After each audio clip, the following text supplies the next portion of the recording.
Good morning students. Next जो topic है अपना इलेक्ट्रोकेमिस्ट्री का रिमेनिंग पार्ट है, तो उसको देखते हैं। तो उसको देखने से पहले जो पॉइंट आएगा अपने पास में वो आता है चालक। और यदि बात करते हैं चालक की, तो ये दो प्रकार के होते हैं। एक तो होता है धात्विक चालक और दूसरा होता है वैद्युत अपघटनी चालक। तो चालकों की बात कर रहे हैं तो दो प्रकार के चालक हैं अपने पास में, धात्विक चालक और वैद्युत अपघटनी चालक। देखो, चालक वो होते हैं जिनसे वैद्युत धारा का प्रवाह संभव होता है, उन्हें चालक कहा जाता है। अब धात्विक चालक पहली धातुएं होती हैं, और आपको क्या ध्यान रखना है कि धात्विक चालक होता है, इनमें वैद्युत धारा का प्रवाह इलेक्ट्रॉन के कारण होता है। मतलब इलेक्ट्रॉन की गति के कारण यहाँ से वैद्युत धारा का प्रवाह संभव होता है। लेकिन जो वैद्युत अपघटनी चालक होते हैं, ये यदि ठोस अवस्था में होते हैं तो इनमें वैद्युत धारा का चालन जो होता है वो संभव नहीं होता है। लेकिन यदि बात करते हैं विलयन अवस्था में, तो इनसे वैद्युत धारा का जो चालन होता है वो संभावित होता है। रीजन क्या होता है?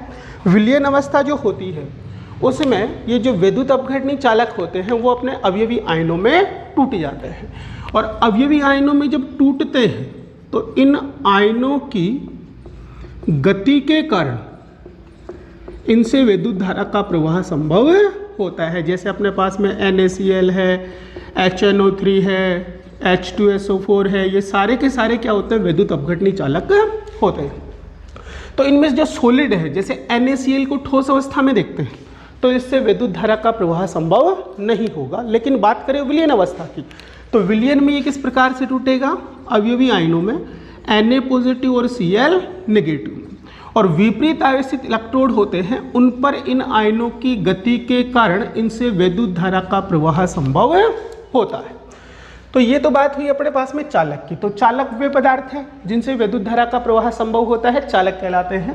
दो प्रकार के थे, धात्विक चालक और वैद्युत अपघटनी चालक। धात्विक चालक धातुएं होती हैं जिनमें इलेक्ट्रॉन जो होता है उनकी गति के कारण वैद्युत धारा का प्रवाह संभव होता है। जबकि जो वैद्युत अपघटनी चालक होते हैं ये यदि ठोस अवस्था में होते हैं तो वैद्युत के कुचालक होते हैं, मतलब इनसे वैद्युत धारा का प्रवाह संभव नहीं होता है। लेकिन बात करते हैं विलयन अवस्था की, तो विलयन अवस्था में इनसे वैद्युत धारा का प्रवाह संभव होता है। उसके पीछे रीजन क्या होता है कि जो भी वैद्युत अपघटनी चालक होते हैं ये विलयन अवस्था में अपने अवयवी आयनों में टूट जाते हैं। जैसे NaCl है, किस में टूट गया? Na पॉजिटिव और Cl नेगेटिव में। तो ये ठोस था तो NaCl के रूप में था, तो इससे वैद्युत धारा का प्रवाह संभव नहीं होगा। लेकिन विलयन में इसके आयन बने, और इन आयनों की गति के कारण ही आयन क्या करते हैं? विपरीत आवेशित इलेक्ट्रोड की ओर गमन करते हैं, जिससे इनसे वैद्युत धारा का प्रवाह संभव हो पाता है। अब क्वेश्चन कई बार पूछता है धात्विक चालक और वैद्युत अपघटनी चालक में अंतर लिखिए। तो देखो पॉइंट क्या है अपने पास में, एक तो है धात्विक चालक और दूसरा कौन सा था? विद्युत अपघटनी या वैद्युत अपघटनी चालक। इन दोनों में अपने को डिफरेंस देखना है। तो सबसे पहले तो जो अपन ने वैद्युत धारा के प्रवाह का कारण देखा वही इनमें डिफरेंस होगा। धात्विक चालक होता है उसमें वैद्युत धारा का प्रवाह इलेक्ट्रॉन की गति के कारण होता है। वैद्युत अपघटनी चालक जो होता है इसमें आयनों की गति के कारण होता है। वैद्युत धारा का प्रवाह किसके कारण होता है? आयनों की गति के कारण। दूसरा, वैद्युत धारा के प्रवाह पर इनमें कोई रासायनिक परिवर्तन नहीं होते हैं। ध्यान रखना है, धात्विक चालक से जब वैद्युत धारा प्रवाहित होती है तो उसमें कोई रासायनिक परिवर्तन नहीं होता है। लेकिन यदि वैद्युत अपघटनी चालक की बात करते हैं तो जैसे ही वैद्युत धारा प्रवाहित होती है तो इसमें रासायनिक परिवर्तन हो जाते हैं। क्या होते हैं स्टूडेंट्स? रासायनिक परिवर्तन। तो यहाँ पर क्या होगा? वैद्युत अपघटनी चालक में यदि वैद्युत धारा प्रवाहित की जाती है तो उसमें रासायनिक परिवर्तन हो जाते हैं। ये जो धात्विक चालक होते हैं इसमें पदार्थ का प्रवाह नहीं होता है, मतलब पदार्थ प्रवाहित नहीं होता है। जबकि इसमें क्या है? आयनों की गति हो रही है। तो आयन क्या होते हैं? पदार्थ होते हैं। तो इनसे क्या होता है? पदार्थों का प्रवाह होता है। इनमें क्या होता है? पदार्थ का प्रवाह होता है। अर्थात जो पदार्थ हैं, आयन है, वो विपरीत आवेशित इलेक्ट्रोड पर गमन करते हैं। तो ये इसमें नेक्स्ट डिफरेंस है। लास्ट डिफरेंस देखते हैं, तो यदि तापमान बढ़ा दें तो इस स्थिति में क्या होगा, आणविक कंपन बढ़ जाएंगे। जो धातु होगी उसके आणविक या परमाणुीय कंपन बढ़ जाएंगे, तो उन कंपनों के बढ़ने के कारण प्रतिरोध का मान बढ़ जाएगा, जिससे इनकी चालकता होगी उसमें क्या आ जाएगी, कमी। लेकिन वैद्युत अपघटनी चालकों की बात करते हैं तो जैसे ही तापमान बढ़ाते हैं तो यहाँ पर ये जो वैद्युत अपघटनी चालक होता है इसके वियोजन की मात्रा बढ़ती है, और जब वियोजन की मात्रा बढ़ेगी तो विलयन में क्या बढ़ेंगे, आयनों की संख्या, और आयनों की संख्या बढ़ने के कारण तापमान बढ़ाने पर इसकी चालकता बढ़ती है, जबकि धात्विक चालक की चालकता में क्या होती है, कमी। अब इसमें से जो क्वेश्चन पूछे गए हैं, फर्स्ट क्वेश्चन तो ये पूछा हुआ है कि जो वैद्युत अपघटनी चालक होते हैं ठोस अवस्था में विद्युत के कुचालक होते हैं, लेकिन विलयन अवस्था में इनसे विद्युत धारा का चालन संभव होता है, क्यों? तो रीजन क्या होता है, ठोस अवस्था होती है इनमें ये अपने अवयवी आयनों में टूटते नहीं हैं, जिसलिए क्या होते हैं, विद्युत धारा के कुचालक होते हैं या प्रवाह इनसे संभव नहीं होता है। लेकिन विलयन अवस्था में ये अपने अवयवी आयनों में टूट जाते हैं, जिससे इनसे विद्युत धारा का प्रवाह संपन्न हो जाता है। First question. सेकंड क्वेश्चन पूछा हुआ है, तापमान बढ़ाने पर जो धात्विक चालक होते हैं उनकी चालकता घटती है, जबकि जो वैद्युत अपघटनी चालक होते हैं उनकी चालकता बढ़ती है, ऐसा क्यों होता है? तो इसका आंसर विद्यार्थियों आपको देना है, तो क्या दोगे, जैसे ही तापमान बढ़ाते हैं तो उस स्थिति में क्या होता है, जो धात्विक चालक होते हैं उनके परमाणुीय कंपन बढ़ जाते हैं, जिससे प्रतिरोध बढ़ने के कारण क्या होता है, चालकता में कमी हो जाती है। लेकिन किसकी बात करें, वैद्युत अपघटनी चालकों की, तो इनमें क्या होता है, जैसे ही तापमान बढ़ाते हैं तो ये जो वैद्युत अपघट्य है इसके आयनन की मात्रा बढ़ेगी, और आयनन की मात्रा अगर बढ़ेगी तो विलयन में किसकी संख्या बढ़ जाएगी, आयनों की संख्या, और इन आयनों की संख्या बढ़ने के कारण ही इसकी चालकता क्या हो जाएगी, बढ़ जाएगी। तो ये तो थे अपने पास में चालक, और दो प्रकार के अपन ने देखे हैं, एक धात्विक चालक देखा है और दूसरा कौन सा देखा था, वैद्युत अपघटनी चालक। अब बात करते हैं इनसे संबंधित कुछ टर्म्स हैं, उनमें से कई बार न्यूमेरिकल भी पूछा जाता है और कई बार सीधी डेफिनेशन भी पूछी जाती है, तो वो टर्म्स आपको क्लियर करनी है, ध्यान से समझना है, कंफ्यूजन में नहीं आना है, इनको इजीली क्लियर होंगी। तो सबसे पहले अपन बात करते हैं ओम के नियम की। ओम का नियम 10th क्लास में आप लोगों ने पढ़ा होगा, V बराबर क्या होता है, आर आई, वरी, V बराबर आर आई। यदि इसकी लैंग्वेज देखते हैं तो क्या होता है, कोई भी जो चालक होता है, या यदि वैद्युत अपघटनी चालक की बात करें तो उसमें जो विभवांतर होता है वो प्रवाहित धारा I के समानुपाती होता है। अब अपन थोड़ी देर के लिए वैद्युत अपघटनी चालकों की बात करते हैं, तो वैद्युत अपघटनी चालकों में इलेक्ट्रोडों के मध्य उत्पन्न जो विभवांतर होता है वो प्रवाहित धारा I के समानुपाती होता है।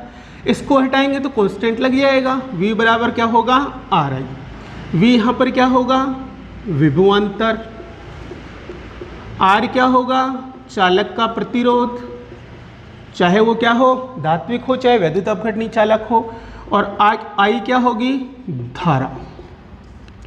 तो यहाँ पर दूसरे टर्म्स की यदि बात करें तो कोई भी जो चालक होता है उसके इलेक्ट्रोडों के मध्य उत्पन्न जो विभवांतर होता है उसमें प्रवाहित धारा I के समानुपाती होता है। यूं कह सकते हैं, चालक में उत्पन्न जो विभवांतर होता है वो प्रवाहित धारा I के समानुपाती होता है। तो इस प्रकार से जो ओम का नियम निकल कर आता है वो क्या निकलता है, V बराबर आर आई। ये टर्म्स आपको ध्यान रखनी है। अब यहाँ पे ये जो ओम का नियम है उसके अनुसार सबसे पहले अपन डिफाइन करेंगे चालकत्व को। ध्यान देना, चालकत्व, चालकत्व को किससे दिखाया जाता है, C से। और होता क्या है, ये प्रतिरोध का व्युत्क्रम। क्या होता है, बोलो, C बराबर 1/R। जो कोई भी चालक होता है उसके प्रतिरोध का व्युत्क्रम उसका चालकत्व कहलाता है। चालकता, चालकत्व दोनों अलग अलग टर्म्स हैं, तो आपको क्या ध्यान रखना है, चालकत्व क्या होता है, चालक जो होता है उसके प्रतिरोध का व्युत्क्रम होता है। कई बार मात्रक पूछ लेता है, तो R जो होता है प्रतिरोध, उसका मात्रक होता है ओम। इस सिंबल के द्वारा इसको दिखाया जाता है। तो ये इसका रिवर्स है, तो C बराबर क्या आ गया, 1/ओम। तो जो ओम है उसका इनवर्स, ओम इनवर्स, इससे दिखा सकते हैं। इस सिंबल के इनवर्स लगा सकते हैं या इसको उल्टा कर सकते हैं और वो क्या हो जाएगा, महु। ये भी क्या होता है, चालकत्व का मात्रक ही होता है। तो फर्स्ट टर्म्स आई थी अपने पास में चालकत्व, और किसके अनुसार देखा था अपन ने, ओम के नियम के अनुसार। तो कोई भी जो चालक होता है उसके प्रतिरोध का जो व्युत्क्रम होता है वो उसका क्या कहलाता है, चालकत्व कहलाता है। और चालकत्व की यदि मात्रक की बात करते हैं तो क्या निकल कर आता है, ओम इनवर्स या फिर महो निकल कर आता है। अब दूसरा पॉइंट आता है अपने पास में चालकता। इससे पहले विशिष्ट प्रतिरोध देख लेते हैं। विशिष्ट प्रतिरोध, देखो विशिष्ट प्रतिरोध होता है उसको दिखाया जाता है रो से। ये सिंबल होता है, इसको क्या कहते हैं अपन, रो कहते हैं। तो विशिष्ट प्रतिरोध की यदि बात करते हैं तो इसके लिए अपने को जो ओम है उसके नियम के अनुसार जो प्रतिरोध है उसकी निर्भरता देखनी पड़ेगी। तो ओम के नियम के अनुसार यदि प्रतिरोध आर की निर्भरता देखते हैं, प्रतिरोध आर, तो ये दो चीजों के क्या होता है, समानुपाती। कोई भी चालक है उसकी लंबाई के क्या होता है, समानुपाती। और दूसरा जो चालक है उसकी अनुप्रस्थ काट के क्षेत्रफल के व्युत्क्रमानुपाती। तो R is proportional to 1/a। L यहाँ पर क्या होगी, चालक की लंबाई। लेकिन वैद्युत अपघटनी सेल के लिए देखेंगे तो दोनों इलेक्ट्रोडों के बीच की दूरी होगी। दोनों टर्म्स आपको ध्यान रखनी है। धात्विक चालक के लिए L क्या है, चालक तार की लंबाई। लेकिन वैद्युत अपघटनी सेल के लिए क्या है, दोनों इलेक्ट्रोडों के बीच की दूरी। और जो A होगा ये चालक का क्या होगा, क्षेत्रफल या अनुप्रस्थ काट का क्षेत्रफल। अनुप्रस्थ जो काट होती है उसका क्षेत्रफल। लेकिन यदि वैद्युत अपघटनी सेल के लिए देखेंगे तो इलेक्ट्रोड जो होगा उसका क्या होता है, ये उसकी अनुप्रस्थ जो काट होती है उसका क्षेत्रफल होता है, जिसको ए से अपन दिखाते हैं। तो यदि दोनों को मिला देते हैं तो विशिष्ट प्रतिरोध देखने से पहले अपन ने ओम के नियम के अनुसार प्रतिरोध की निर्भरता देखी थी। तो ये क्या होती है, चालक की लंबाई के समानुपाती होती है और अनुप्रस्थ काट का जो क्षेत्रफल होता है उसके व्युत्क्रमानुपाती होती है। तो दोनों पॉइंटों को मिक्स कर दो तो R इज प्रोपोर्शनल टू क्या आ जाएगा, L/A। ये मान अपने पास में निकल कर आ जाएगा। मतलब R किसके समानुपाती होती है, L/A के समानुपाती होती है। अब इस समानुपाती को हटाना है तो इस स्थिति में यहाँ पर क्या लगाना है, कांस्टेंट। और कांस्टेंट क्या लगेगा, ρ.L/A। और ये जो होगा इसी को क्या कहा जाएगा, विशिष्ट प्रतिरोध कहा जाएगा। यदि आपको विशिष्ट प्रतिरोध की डेफिनेशन देनी है तो ρ बराबर क्या हो जाएगा, ये इसके नीचे जाएगा। तो R.A/L इस प्रकार से लिख सकते हैं। A क्या है, अनुप्रस्थ काट का क्षेत्रफल, और L क्या है, लंबाई। तो इसके लिए जो डेफिनेशन दोगे वो किस प्रकार से दोगे, 1 सेंटीमीटर स्क्वायर अनुप्रस्थ काट वाली और 1 सेंटीमीटर जो लंबाई है इसका कोई भी चालक है उसका प्रतिरोध ही उसका विशिष्ट प्रतिरोध कहलाता है। लेकिन यदि वैद्युत अपघटनी सेल के लिए लिखना है तो टर्म्स बदल जाएगी। तो उसमें क्या लिखेंगे, 1 सेंटीमीटर की दूरी पर स्थित इलेक्ट्रोडों के मध्य जिनका इलेक्ट्रोडों का क्षेत्रफल या अनुप्रस्थ काट का क्षेत्रफल 1 सेंटीमीटर स्क्वायर है, उनके मध्य उपस्थित वैद्युत अपघट्य जो होता है उसका प्रतिरोध ही क्या कहलाता है, विशिष्ट प्रतिरोध। अब दो डेफिनेशन में कंटिन्यू बता रहा हूँ, कन्फ्यूजन में नहीं आना है आपको। वैद्युत अपघट्य चालक वाली निकाल दो दिमाग से, बस सीधे आप चालक की ध्यान रखो। तो चालक के लिए क्या कह सकते हैं, 1 सेंटीमीटर स्क्वायर अनुप्रस्थ काट वाले और 1 सेंटीमीटर लंबाई वाला जो चालक होता है उसका प्रतिरोध ही उसका विशिष्ट प्रतिरोध कहलाता है। तो ये डेफिनेशन अपने पास में निकल कर आ जाती है। यदि अब बात करते हैं इसके मात्रक की, तो R का मात्रक क्या था अपने पास में, ओम। A क्या होता है, अनुप्रस्थ काट का क्षेत्रफल, तो सेंटीमीटर स्क्वायर आएगा, मीटर में भी लिखा जा सकता है। L क्या होती है, लंबाई, तो किस में लिखेंगे, सेंटीमीटर में। तो रो बराबर क्या आ जाएगा, चाहो तो मीटर में लिख सकते हैं, ओम, और यहाँ पर क्या कर देंगे, सेंटीमीटर इनवर्स, या फिर ओम और मीटर इनवर्स, या फिर ओम जो होता है, ये जो इनवर्स था उसका मात्रक सीमेंस होता है तो सीमेंस इनवर्स भी लिखा जा सकता है। इतनी टर्म्स ध्यान नहीं रखनी है, ये टॉपिक बहुत ज़्यादा बड़ा हो जाएगा वरना।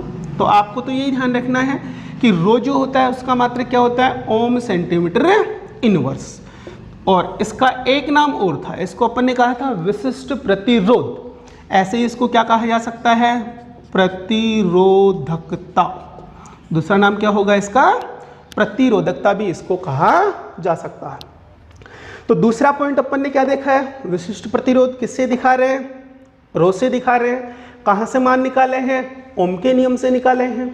और रो की डेफिनेशन दे रहे हैं तो क्या होगा, 1 सेंटीमीटर स्क्वायर अनुप्रस्थ काट वाले और 1 सेंटीमीटर लंबाई वाले चालक का प्रतिरोध ही उसका विशिष्ट प्रतिरोध कहलाता है।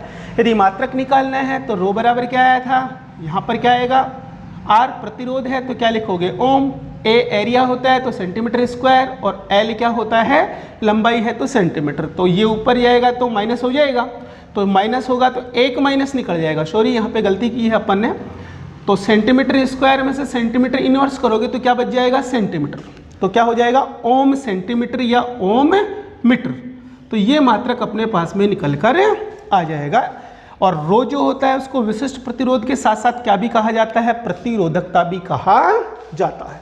तो ये दो टर्म्स क्लियर हैं। अब बात करते हैं तीसरी टर्म्स की, और तीसरी टर्म्स जो अपने पास में आती है वो आता है चालकता। और चालकता को दिखाते हैं कप्पा से, के जैसा इसका एक सिंबल होता है।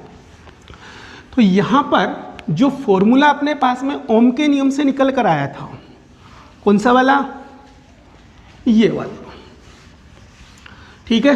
तो इसके अकॉर्डिंग क्या निकल कर आएगा, जो चालकता होगी वो निकल कर आएगी। तो जो चालकता होती है, नेक्स्ट पॉइंट क्या है अपने पास में, चालकता किससे दिखाते हैं, इस प्रकार का सिंबल होता है, इसे कहा जाता है कप्पा, इससे इसको दिखाया जाता है। और होता क्या है, जो कप्पा होती है वो होता है 1/रो, मतलब विशिष्ट प्रतिरोध का जो व्युत्क्रम होता है उसे क्या कहा जाता है, चालकता कहा जाता है। तो विशिष्ट प्रतिरोध क्या था, रो। तो अपने पास में ओम के नियम से क्या निकल कर आया था, ओम के नियम से, और क्या निकल कर आया था, आर बराबर रो डॉट एल अपॉन ए। इसका व्युत्क्रम ले लो, तो व्युत्क्रम लेने पर क्या जाएगा, 1/r बराबर 1/रो डॉट, उल्टा करेंगे तो क्या हो जाएगा, a/l, क्योंकि ये क्या निकल कर आया था अपने पास में, l/a था।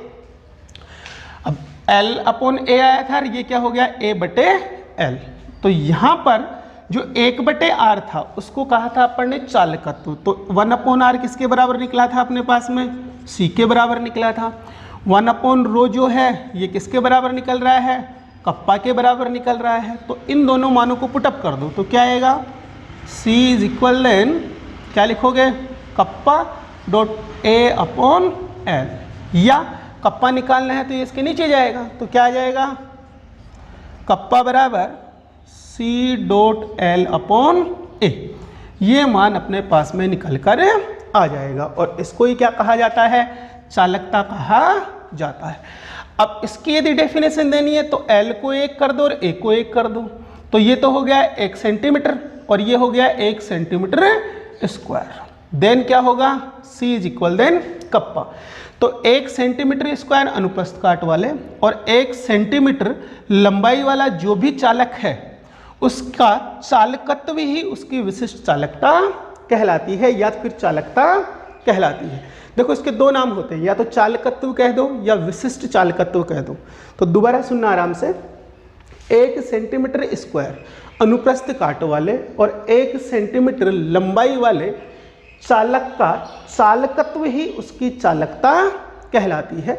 तो ये कप्पा के लिए अपने पास में फॉर्मूला निकल कर आ जाता है। यदि मात्रक की बात करते हैं तो कप्पा बराबर C अपन ने क्या देखा था, ओम इनवर्स देखा था, तो ये क्या आ जाएगा, ओम इनवर्स डॉट L क्या आ जाएगा, सेंटीमीटर, और नीचे क्या है अपने पास में, सेंटीमीटर स्क्वायर। तो -2 ऊपर जाएगा तो -1 बच जाएगा, तो K बराबर क्या आ जाएगा बोलो, ओम इनवर्स, क्योंकि किसका मात्रक था, C का, तो ओम इनवर्स आ गया और साथ में क्या आ जाएगा, सेंटीमीटर इनवर्स।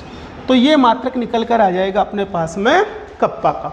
अब देखो यदि आपको कप्पा का मात्रक पता है, चालकता जो है उसका मात्रक पता है, क्या है, ओम इनवर्स सेंटीमीटर इनवर्स। इसका उल्टा क्या था, रो। तो यदि रो का पूछे तो उल्टा कर दो, इनवर्स हट जाएगा, तो ओम और क्या आ जाएगा, सेंटीमीटर आ जाएगा। तो किसी भी प्रकार से आप ये मात्रक निकाल सकते हैं। तो ये जो पॉइंट है ये आया था अपने पास में चालकता। चालकता को किससे दिखा रहे हैं, कप्पा से। होता क्या है, जो विशिष्ट प्रतिरोध होता है उसका जो व्युत्क्रम होता है उसे चालकता कहा जाता है। ओम के नियम से R बराबर क्या आया था, रो डॉट एल अपॉन ए। व्युत्क्रम ले लो 1/r 1/रो, ये उल्टा हो जाएगा तो a/l। 1/r क्या देखा है, c देखा है, 1/रो क्या देखा है अपन ने, k देखा है, मान पुटअप कर दो तो c is equal then kappa dot a बटे l, मान निकल कर आ जाएगा। कप्पा निकालना है तो ये इसके नीचे जाएगा तो c dot l upon a।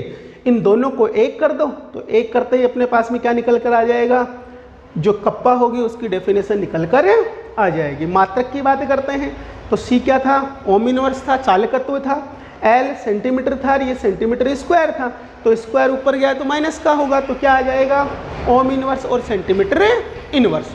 यदि रो का मात्रक पूछता है आपको तो इसका उल्टा था, तो इनवर्स हटा दो, क्या आ जाएगा, ओम और सेंटीमीटर। अब जो नेक्स्ट पॉइंट आता है वो आता है सेल स्थिरांक। और सेल स्थिरांक होता है, ये होता है L अपॉन A, और इसको किससे दिखाया जाता है, x से। अब देखो यहाँ पर सेल स्थिरांक काम में ले रहे हैं, तो सेल स्थिरांक में आपको डेफिनेशन फिर वही लेनी है। कौन सी, ये दो इलेक्ट्रोड हैं, इनके बीच की दूरी क्या है, L है, और अनुप्रस्थ काट का क्षेत्रफल क्या है, A है। तो कोई भी जो वैद्युत अपघटनी सेल होता है उसमें इलेक्ट्रोडों के मध्य की दूरी L और इलेक्ट्रोडों के अनुप्रस्थ काट के क्षेत्रफल A का अनुपात ही सेल स्थिरांक कहलाता है। और इसको किसके द्वारा दिखाया जाता है, x के द्वारा दिखाया जाता है। तो इस स्थिति में x का मान क्या है अपने पास में, L अपॉन A, ठीक है। तो x बराबर क्या है, L अपॉन A, तो यहाँ पे x लिखा जा सकता है।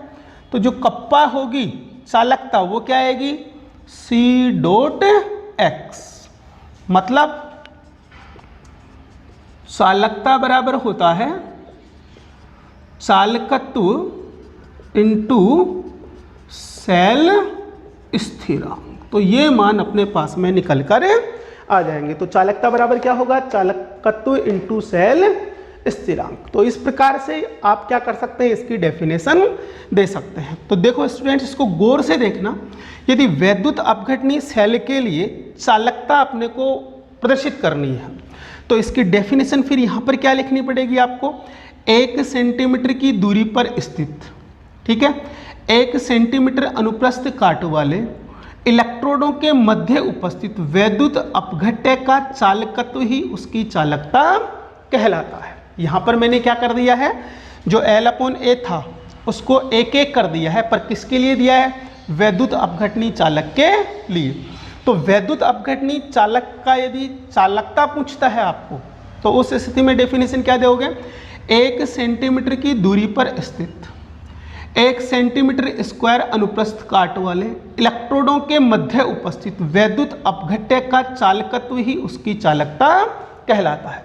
अब एक लॉजिक देखना आप लोग, 1 सेंटीमीटर की दूरी पर है, अनुप्रस्थ काट का क्षेत्रफल अपन ने क्या कर दिया, 1 सेंटीमीटर स्क्वायर, तो क्या हो गया टोटल 1 सेंटीमीटर क्यूब, ठीक है। तो 1 सेंटीमीटर क्यूब जो विलियन होता है उसका चालकत्व ही उसकी चालकता कहलाता है। तो किसी भी प्रकार से अपन क्या कर सकते हैं, जो चालकता होती है उसकी डेफिनेशन दे सकते हैं। और इसका जो मात्रक है वो आपको ध्यान रखना है, क्या होता है, ओम इनवर्स और सेंटीमीटर इनवर्स। तो चालकता अपनी कंप्लीट है। उसके बाद में सेल स्थिरांक जो होता है x, वो अपना यहाँ पर कंप्लीट है। अब 2 टर्म्स और बची हैं, एक होता है मोलर चालकता और एक होती है तुल्यांकी चालकता। तो नेक्स्ट पॉइंट पे आते हैं अपन, और ये है मोलर चालकता।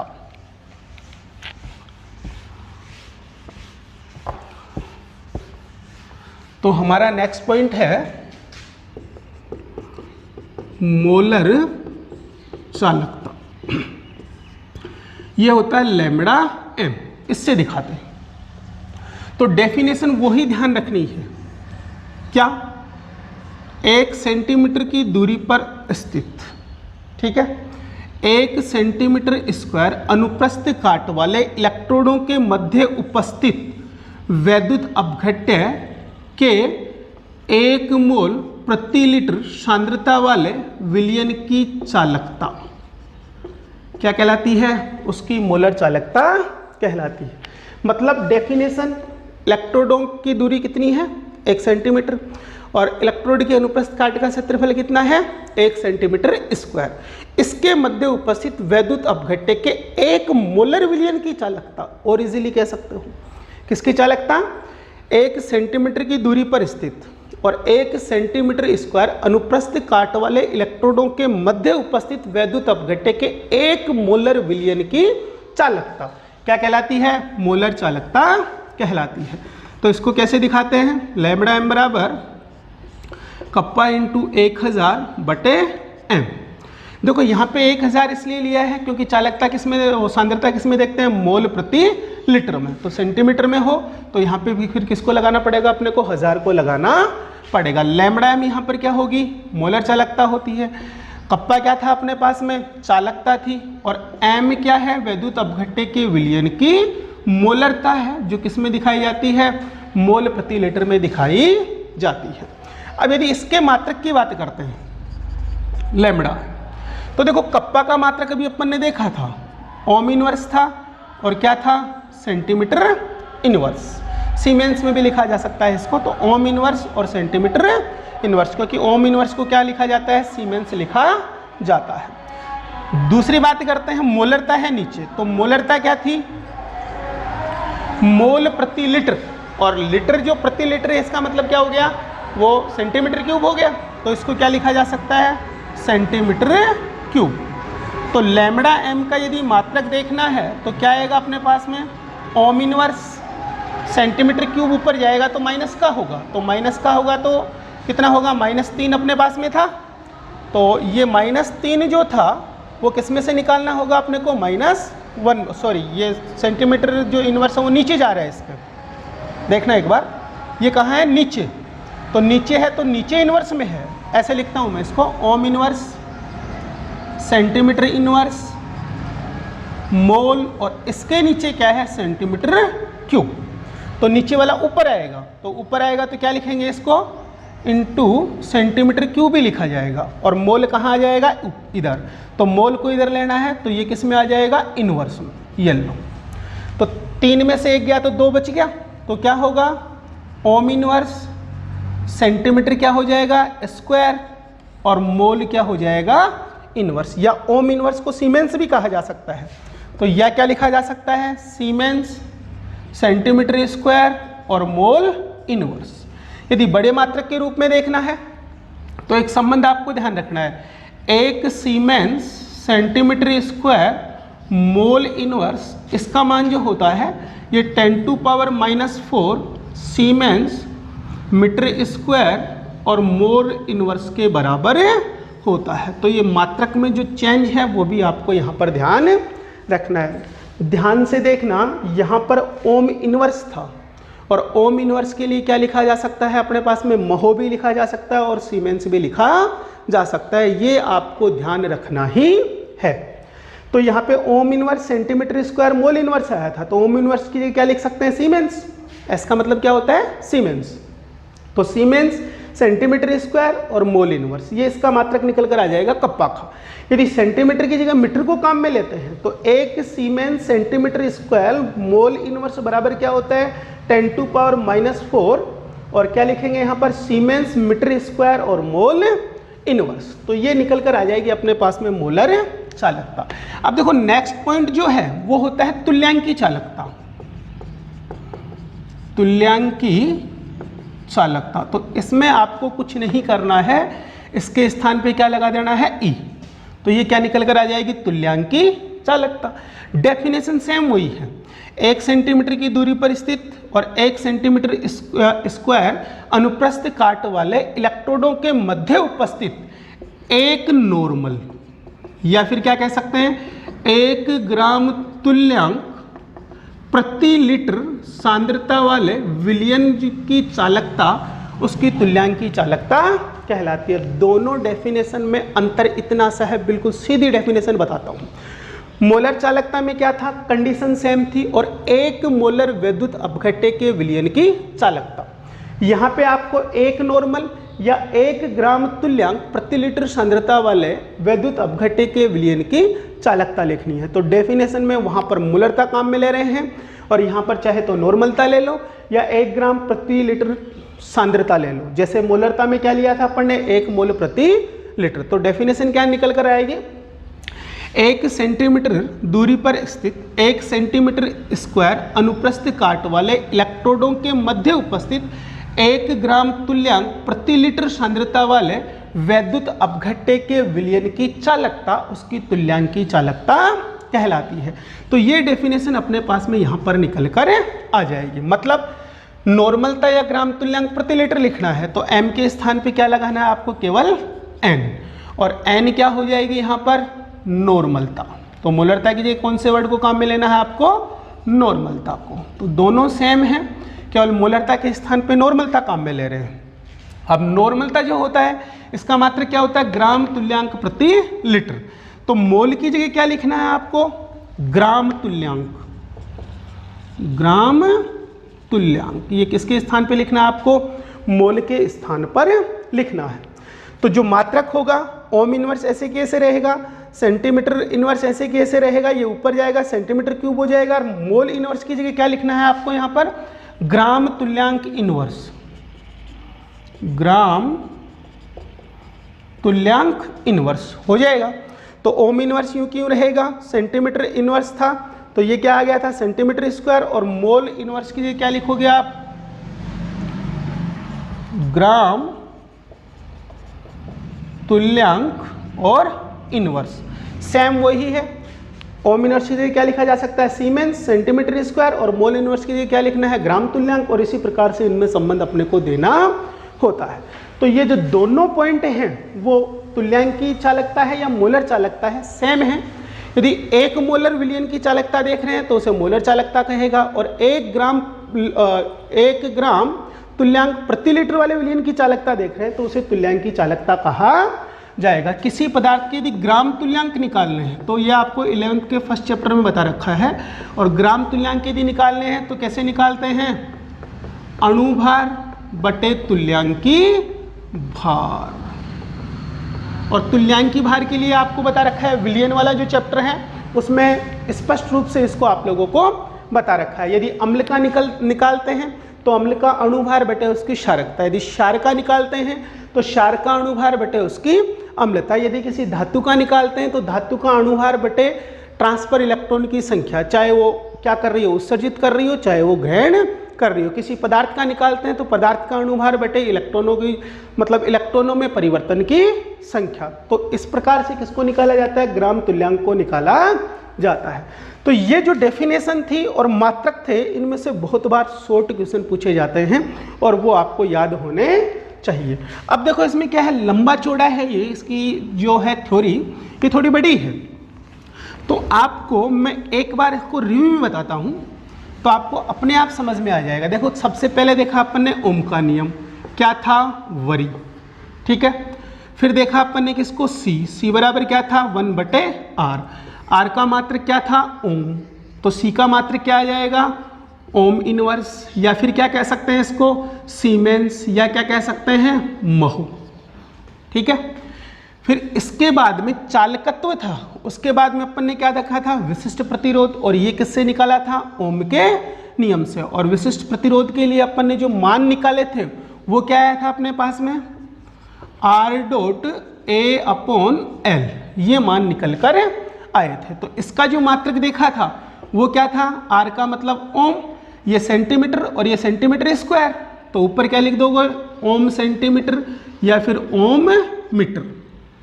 फिर अपन ने विशिष्ट प्रतिरोध के बाद में क्या देखा था, चालकता देखी थी। चालकता जो होती है ये इसका व्युत्क्रम था, तो कप्पा बराबर क्या था, 1/ρ। तो इसका क्या था, उल्टा, और इसका उल्टा निकालना है तो अपने पास में क्या है, इसका व्युत्क्रम किया था अपन ने और इसके मान निकाले थे, और वो क्या आया था, कप्पा बराबर C.L/A, ये मान अपने पास में निकल कर आया था। अब C का मात्रक अपने को पता है क्या था, ओम इनवर्स लिख दिया।